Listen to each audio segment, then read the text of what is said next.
It's time now to take a look at what's grabbing international headlines. I'm joined once again by Clément Bonneau.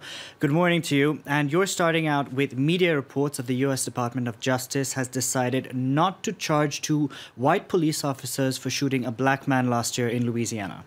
That's right. News of the decision were leaked to US media on Tuesday, but haven't yet been confirmed. The New York Times reminds us the shooting had sparked widespread unrest in Baton Rouge last summer. And as we speak, people are gathering there again outside the shop where the tragedy happened. A vigil was held on Tuesday night. Now, this decision comes amid growing tensions in the US over police violence, but it also comes with a new government and a new head of the Justice Department, Attorney General Jeff Sessions.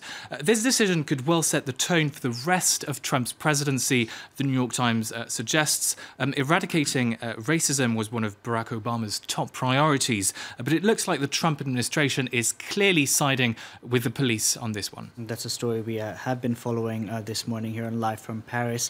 Now, moving on to another of our top stories here in France, the two main presidential candidates are facing off in their last and final one and only presidential debate. How are international papers reacting? Well, it wouldn't be too much of an exaggeration to say that the world is holding its breath today. British paper The Guardian says that the future of Europe is at stake. Marine Le Pen wants to hold a referendum on France's EU membership, while Emmanuel Macron wants to deepen European integration. Emmanuel Macron stands a good chance of winning, The Guardian writes, but he should take nothing for granted. His top priority now is to reach out far beyond the 24% who chose him in the first round of the election and convince undecided voters, especially those who feel excluded by the current political system. Now, many are taking a keen interest in Emmanuel Macron, but Marine Le Pen is quite popular in some parts of the world. That's right. The Moscow Times reports that she's actually a bit of a star in Russia. A recent poll suggests that some 61% of Russians side with her, while her rival Emmanuel Macron is viewed positively by only 8% of respondents. But of course, one of the dangers of the election could be the high rate of voter abstention this Sunday. Many French people refusing to vote for the other candidate to block Marine Le Pen. That's right, but a lot of international papers are having a hard time understanding that attitude. Take a look at this cartoon by Chapat in Swiss paper Le Temps. You see this statue of a typical French person with a beret and a moustache. The text below reads, Liberté, égalité, ça m'est égal. Liberty, equality, I don't care. For many publications, actually, refusing to choose between Marine Le Pen and Emmanuel Macron is totally irresponsible. That's what Spanish paper El País argues. The French are schizophrenic, they write. They complain about Macron, but still 24% of people voted for him in the first round of the election, and they could have easily backed any other candidate. Same with Le Pen, and they conclude it's about time the French faced up to their responsibilities.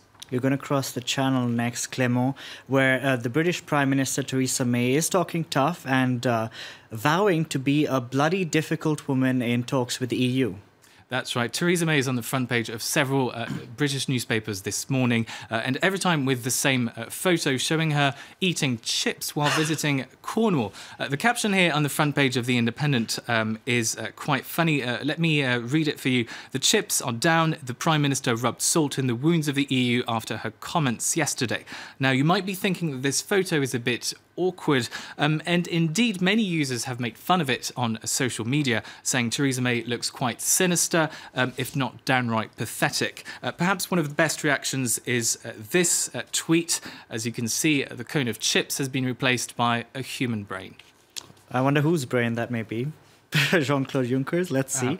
You're ending on a slightly more pleasant note. A Parisian art dealer accidentally leaving a rather generous tip in a taxi ride in Paris. That's right. It's an incredible story, and you can read it in this morning's Le Parisien. The newspaper reports that a French art dealer filed a theft report after forgetting an artwork worth 1.5 million euros. He was apparently distracted by a phone call and only noticed he no longer had the painting the next day.